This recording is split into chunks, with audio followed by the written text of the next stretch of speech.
सप्तशृंगी गड श्रद्धेचा मार्ग की वसुलीचा मार्ग? सप्तशृंगी गड हे नाशिक जिल्ह्यातील एका प्रसिद्ध धार्मिक स्थळ. हजारो भाविक दररोज देवीच्या दर्शनासाठी गड चढतात. पण आता भाविकांचा हा श्रद्धेचा मार्ग वसुलीचा मार्ग झाला आहे, अशी संतप्त प्रतिक्रिया नागरिकांकडून व्यक्त होत आहे. गडाकडे जाणाऱ्या रस्त्यावर वाहनतळ पार्किंग पासून ते विविध प्रकारच्या सेवा शुल्काच्या नावाखाली सातत्याने वसुली केली जात आहे.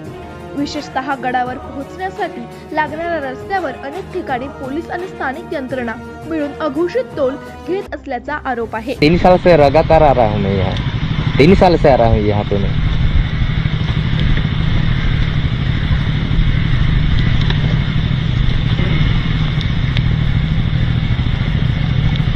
कितना देना है?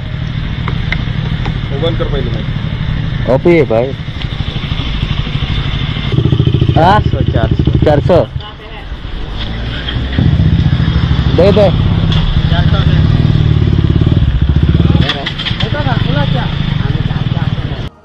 भाविक म्हणतात, देवदर्शनाला आलो पण प्रत्येक टप्प्यावर पैसे द्यावे लागत आहे. श्रद्धा की शोषण?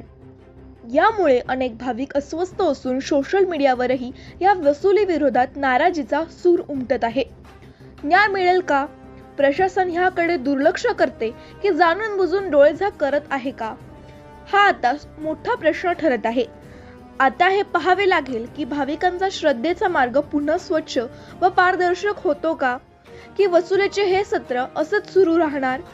आपलं शहर आपली नजर. नाशिक तेज.